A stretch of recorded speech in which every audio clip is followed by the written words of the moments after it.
So with your hard fat into the flour, making it into breadcrumbs.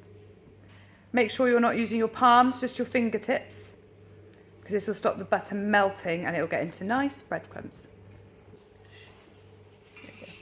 Using a palette knife, add a little bit of cold water, bit by bit, until it comes into a dough.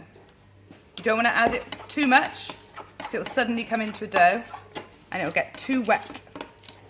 So tiny, tiny bit at a time. You might want to get a spoon. Now we're going to put it all together into a dough quickly before we pop it onto our work surface and roll it out. Now you're going to roll out your dough, a bit of flour on the worktop and some flour on your rolling pin. You need to keep moving it around so it doesn't stick to the worktop.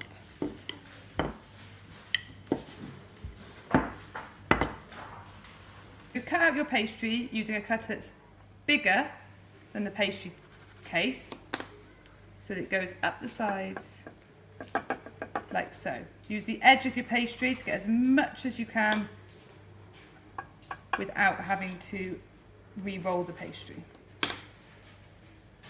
We're going to add our jam into the cases. Only need about half a teaspoon of jam into the middle, because jam, when it heats up, because the sugar content will get really hot and expand. So if we overfill, it will spill out of the case.